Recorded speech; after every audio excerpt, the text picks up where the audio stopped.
Hola a todos, ¿qué tal? ¿Cómo están? Todos sabemos que el cine no es solo un pasatiempo, pero no somos conscientes hasta qué punto, vista en la intimidad de una sala oscura, una película puede cambiar el curso de una vida. Ernesto Che Guevara hubiera sido otro hombre si no hubiera visto la película Soy un fugitivo de Mervyn LeRoy, según cuenta nuestro invitado de hoy, el profesor e investigador argentino Joaquín Manzi, en su libro Ernesto Che Guevara va al cine. Tu, Jim. Oh, finalmente. Perché non sei venuto prima? Non potevo. Avevo paura. Ma potevi scrivermi. È più di un anno che sei libero. Ma io non sono libero. Mi cercano sempre. Mi cercheranno sempre. E un giorno o l'altro finiranno col prendermi. Non posso nemmeno lavorare. Sto nascosto di giorno e cammino di notte. Non ho mai un momento di pace. Oh, amore. La vita è diventata un inferno per me. Perdonami, Elena. Stasera ho rischiato tutto per rivederti e per dirti addio. Oh, Jim. E tutte le nostre speranze. Speranze. Non c'è più speranza. Me ne devo andare. Non posso lasciarti andare. Devo andare. Dimmi almeno dove andrai. Mi scriverai. Hai bisogno di aiuto. Hai bisogno di denaro. Dimmi almeno come vivi. Rubo. Y precisamente para hablarnos de este libro y de su trayectoria en el mundo universitario, Joaquín Manzi ha sido tan amable de venir hasta nuestros estudios. Muy buenas tardes, Joaquín. Hola. Y sobre todo, muchísimas gracias por haber hecho el esfuerzo de venir hasta nosotros. Para mí es un gusto, sobre todo después de tanto tiempo de haberlo esperado. Estábamos viendo estas imágenes de la película de LeRoy. Es cierto que el Che hace referencia a esa escena de la película en una carta que envía a su madre. Cuando está en realidad clandestino en México, en el momento en el cual se prepara para partir con los expedicionarios del Granma, se despide de su madre y compara su situación con la de Allen en la secuencia final de esta película, que es el primer largometraje social de la Warner. Y es una película muy, muy famosa porque tuvo además una repercusión en cuanto a la situación de los prisioneros y de los detenidos en las cárceles estadounidenses de esa época. Una escena muy oscura, ¿no? Que era poco típica en el cine de Hollywood. Claro, y entonces existe una suerte de pequeña polémica en cuanto a si esa escena tan negra fue en realidad obra de la casualidad u obra del trabajo de los técnicos en ese rodaje. El personaje Paul Mooney es el que le da entonces pie a Guevara para comparar su situación a la del actor en esa secuencia que es muy famosa en la historia del cine de Hollywood, y es muy interesante porque además abre entonces una perspectiva sobre no solo sobre la cultura cinematográfica, sino también sobre el interés cultural amplio y generoso que Guevara tenía en esa época y hasta el final de su vida. Al final de la escena dice que ha robado, ¿no? Que está robando, claro, que está robando, porque en realidad Allen, se llama el personaje, en realidad es detenido por haber sido cómplice de un robo de manera casual e involuntaria. Allen había sido soldado norteamericano en la Primera Guerra Mundial, habiendo sufrido mucho hambre, se encuentra en una situación inesperada, pasa mucho tiempo en esas cárceles en las que son picapiedras y logra escaparse varias veces, y luego de toda una serie de recorridos azarosos, entonces se encuentra con la que es su novia y viene a despedirse de ella. Esa escena de la despedida tiene una importancia muy grande en la manera en que Guevara se relaciona no solo con sus familiares, sino también con sus seres queridos y en particular con los revolucionarios cubanos del M-26 de julio. Permíteme que hablemos un poco de tu trayectoria. Expliquemos que has nacido en Buenos Aires en 1967, donde vas a realizar estudios literarios, además de poseer una licenciatura en francés, lengua extranjera. ¿Había razones cinematográficas para aprender francés o no? ¿Cuáles eran tus motivaciones? Bueno, durante la dictadura militar en Argentina, mis padres me llevaban mucho a un cineclub del Colegio de Médicos de Quilmes, donde crecí. Entonces, por ejemplo, recuerdo haber visto ahí películas francesas de esa época, películas italianas, por eso el subtitulado o la versión italiana de Paul Mooney me resultaba muy divertida. Y entonces el Servicio Cultural de la Embajada tenía una política muy generosa de difusión de la cultura francesa, y tuve ocasión entonces de participar en un programa de intercambios en 1984 y de pasar un año en Poitiers, donde pasé mi bachillerato en el año 85 y después de regresar a Argentina, donde hice mis estudios universitarios de grado. Digamos también que eres doctor en español por la Universidad de Poitiers, precisamente. Imagino que te cruzaste con otro argentino que vivió un tiempo por allí, el gran escritor Alberto Mangel, ¿no? Alberto Mangel tenía una propiedad donde tenía su vastísima biblioteca, y coincidí con él en el año 2004 cuando se hizo en la Universidad de Poitiers un coloquio muy grande, que es el coloquio de Lili, y entonces él ahí pronunció su conferencia inaugural. Sí, para todos una mudanza es una pesadilla. Para él debería ser terrible, ¿no? Esos miles y miles de libros que tenía que trasladar. Lo que pasa además en su caso es que, como él fue lector de Borges, arrastra dentro de su biografía y dentro de la construcción de su figura intelectual pública esa representación, esa fama, ¿no? del lector de libros preciosos, de libros únicos. Tuvimos la suerte de tenerlo aquí con nosotros y nos contó sus aventuras borgianas y con Borges, además. Tus investigaciones, Joaquín, giran en torno a la literatura y al cine latinoamericanos. La una no puede vivir sin el otro, ¿no? Y viceversa. Hay una cierta retroalimentación mutua, si me permites. Constantemente. Ahora estoy trabajando sobre un tema que es la continuación de todo esto, que es el de los cineastas escritores. Es decir, que el cineasta, cuando empieza a trabajar en un proyecto, comienza a escribir, y por ejemplo Raúl Ruiz, el cineasta chileno, antes de empezar un rodaje, escribía poemas para encontrar el tipo de imagen que quería obtener en su rodaje. Es tan solo un caso, pero es muy, digamos así, simbólico de lo que es la interrelación entre la escritura y la imagen. Y el invento del cinematógrafo en realidad encierra ya en su nombre mismo el grafo, ¿no? La escritura. ¿Cómo nace la idea de dedicar un libro a la influencia del cine en la biografía de Ernesto Che Guevara? Bueno, por empezar, es algo que nunca fue estudiado, y entonces la referencia a la película de Mervyn LeRoy que vos mostraste recién había sido recogida, por ejemplo, por Pierre Calfon, que es el biógrafo francés, y hay otras referencias también al cine hollywoodense, y hasta que nadie se puso a mirar en detalle las películas, nadie vio la relación estrecha que existía y las relaciones que se podían establecer con lo que era el perfil intelectual, sensitivo, intelectual de Guevara. Entonces, mi larga investigación consistió en, digamos así, tomarme el tiempo de asociar la beta cinéfila de Guevara con la beta cinematográfica. Guevara fue filmado desde muy niño y hasta la actualidad a través de las huellas que dejó en los distintos países por los que estuvo.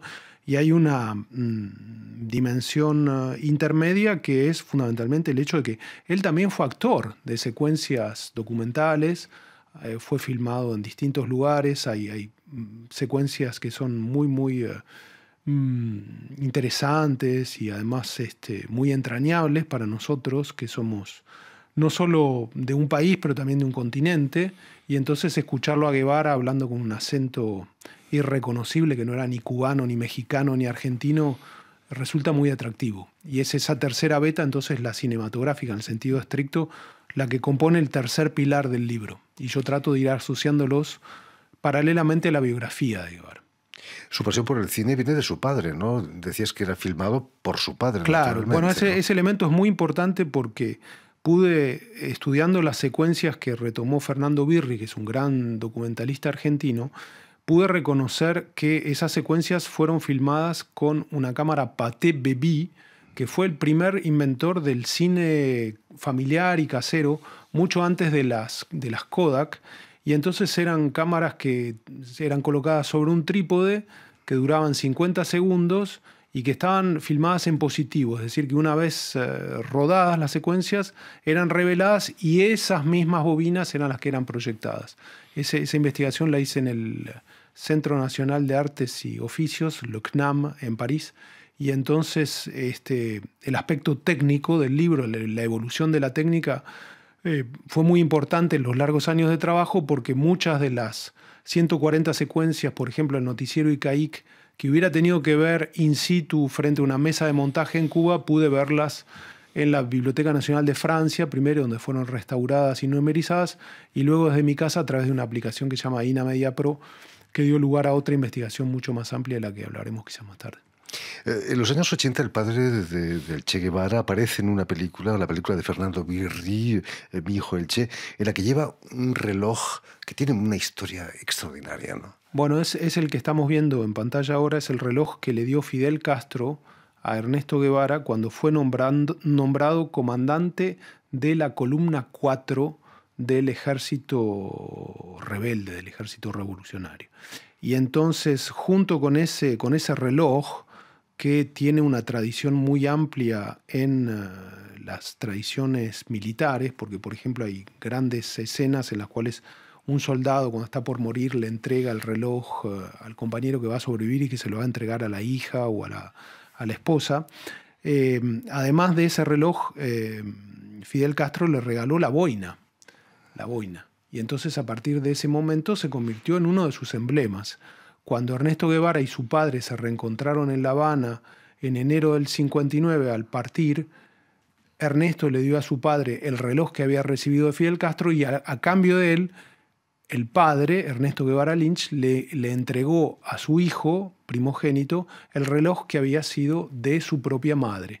Entonces hay una suerte de intercambio simbólico que muestra fundamentalmente hasta qué punto, más allá de que hubiera habido una revolución y que justamente los objetos de propiedad privada tuvieran menos importancia, el consumo fuera ligeramente a ser desplazado, tenía a pesar de todo una significación ineludible y fuertemente afectiva, ¿no? Era como un trofeo para exactamente, él, ¿no? Ese exactamente. reloj. Hay una película muy famosa que es Viaje al final del infierno de Michael Cimino, donde los relojes se negocian en una mesa alrededor de una ruleta rusa. Es una película del 78 que es fascinante. Terrible escena.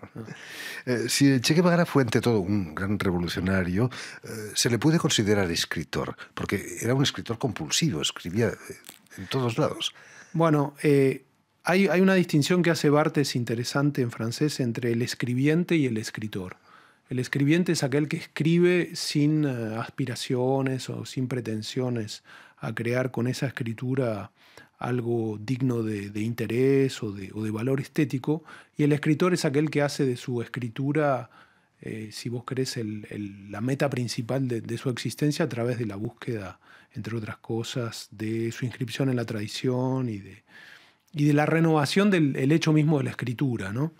Entonces, lo que yo trato de mostrar en el libro es que para Guevara, a través de las escrituras de, por ejemplo, diarios íntimos, de reseñas de libros y fundamentalmente también de memorias, una vez que él había escrito sus libros, lo que había era, por un lado, la transmisión de un mensaje para las generaciones futuras, cosa que hizo también las cartas, que son muy, muy famosas, y fundamentalmente también una constitución de su propia identidad y de su propia búsqueda subjetiva, ¿sí?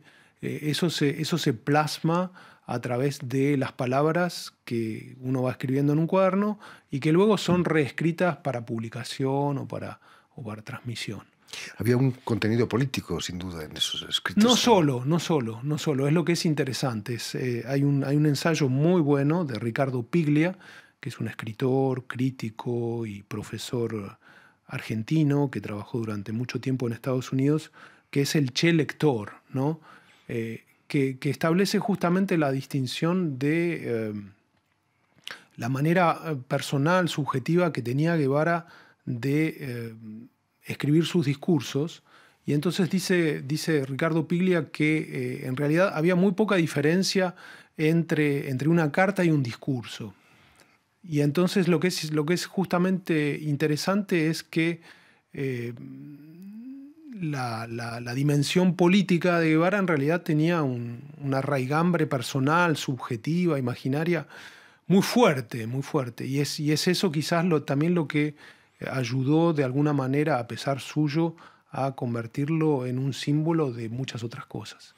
En los años 60 y tras la victoria de la Revolución cubana, las cámaras del mundo entero estaban pendientes de Fidel Castro, naturalmente, pero también de Che Guevara, ¿no? Pasaba muy bien en la televisión, era fotogénico Che Guevara.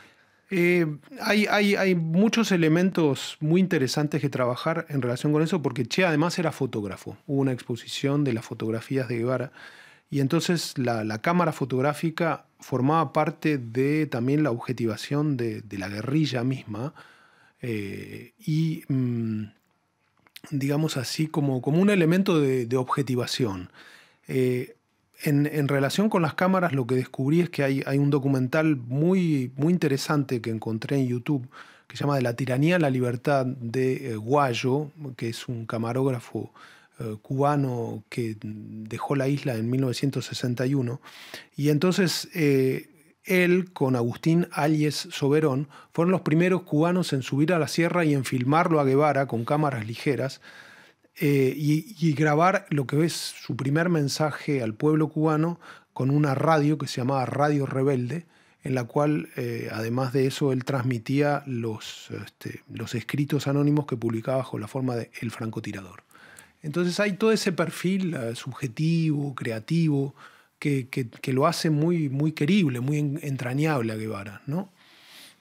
Estamos viendo imágenes de la fotografía de un artista que ha trabajado sobre la fotografía de Alberto Korda, que convirtió a Che Guevara en un icono. Sin esa fotografía quizás no sería lo que es hoy, ¿no?